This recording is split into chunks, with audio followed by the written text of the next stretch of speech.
आज हम कक्षा 10वीं का नया टॉपिक है विशेषण। इस अध्याय में से भी अपने बोर्ड परीक्षा में 2 नंबर का एक प्रश्न आता है।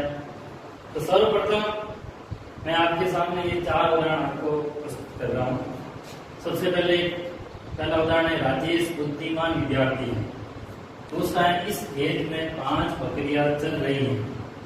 तीसरा उदाहरण है नागपुरी संतरे विख्यात है।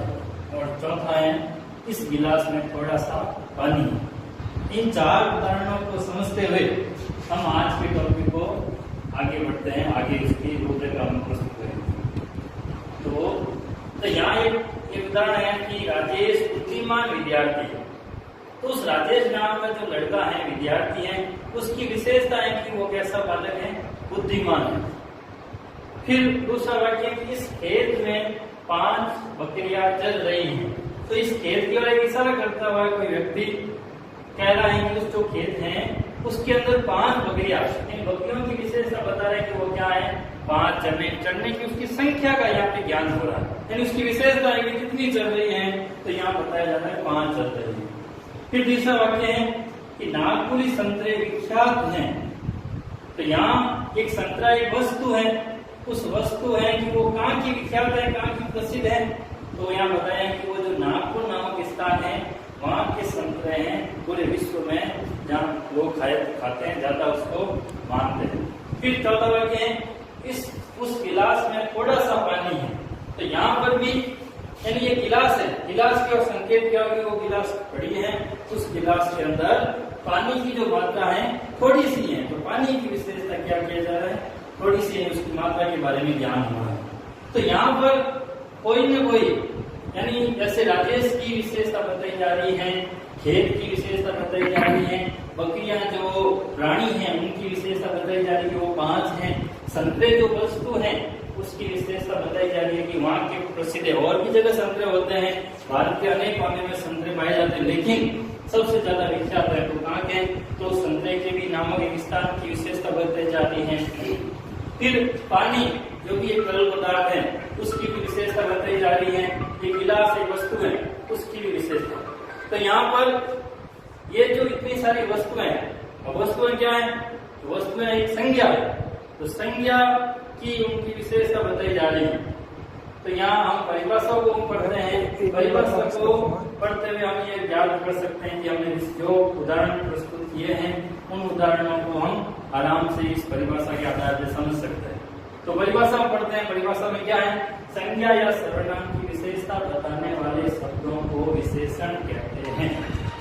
क्या है परिभाषा, संज्ञा या सर्वनाम की विशेषता बताने वाले शब्दों को विशेषण कहते हैं। तो अब हम इस परिभाषा को समझा, अब इस वाक्य को पूरा ध्यान देगा कि भाई संज्ञा कौन है या सर्वनाम कौन है।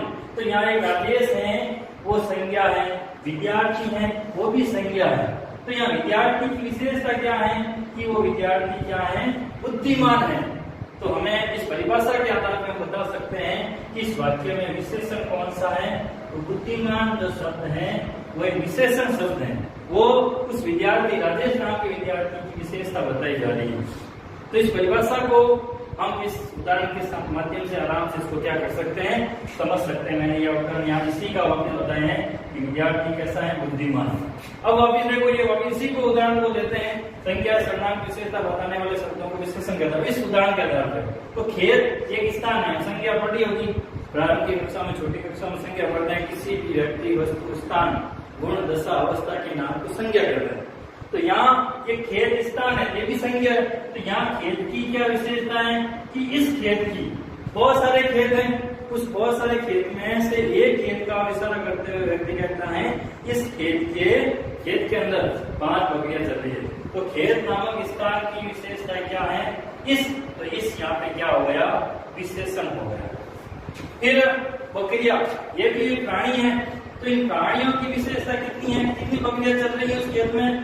तो यहाँ संज्ञा बताई, यहाँ विशेषता बताई है कि वहाँ 5 बकरियां चल रही है। तो यहाँ 5 बकरियां क्या हो गई, 5 क्या हो गई, इस बकरिया नामक जो प्राणी है उनकी विशेषता है। तो खेत नामक जो स्थान है उसकी विशेषता है इस। फिर अगला है नागपुरी संतरे विख्यात है। तो जो संतरे नाम की जो वस्तु है उनकी विशेषता कहाँ के प्रसिद्ध हैं, तो यहाँ क्या बताया गया है, नागपुरी। तो नागपुरी इस संतरे की विशेषता हो गई।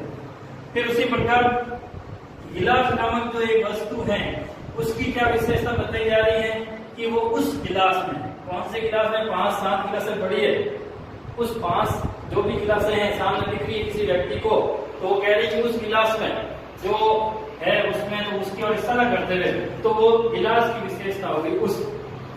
इसी प्रकार एक पानी जो तरल पदार्थ है, द्रव्य है, उसकी विशेषता क्या है कि वो उसमें अंदर कितना सा है, थोड़ा सा है। तो यहाँ पर मैंने इन 4 उदाहरणों के माध्यम से आज का जो महत्वपूर्ण टॉपिक है, जो हमारे प्रतियोगी परीक्षा है, जिसमें कांस्टेबल है, ये पटवारी की परीक्षा है, ग्राम सेवक की परीक्षा है, एसआई, सब इंस्पेक्टर, बहुत सारी परीक्षाएं जो हमें लगता है बहुत सरल टॉपिक, बहुत आसान लगता है, इसको समझने की जरूरत नहीं, लेकिन ये बड़ी बड़ी परीक्षाओं में इससे संबंधित प्रश्न आते हैं। तो ये सभी संज्ञाओं की विशेषता बताई इन शब्दों ने।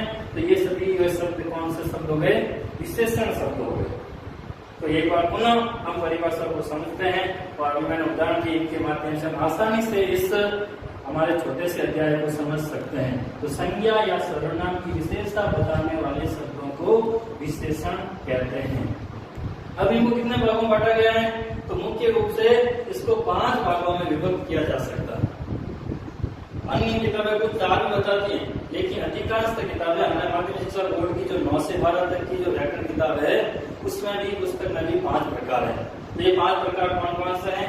सबसे पहले है, पहला नंबर है गुणवाचक विशेषण, नंबर 2 है संख्यावाचक विशेषण, नंबर 3 है परिमाणवाचक विशेषण, नंबर 4 सार्वनामिक या संकेतवाचक विशेषण और नंबर 5 है व्यक्तिवाचक विशेषण। ये मुख्यतः विशेषण के 5 प्रकार हैं। इन 5 प्रकारों को हम विस्तृत उनकी पूर्ण रूप से व्याख्या विस्तार से हम अगले कालांश में हम इसको पढ़ेंगे। धन्यवाद।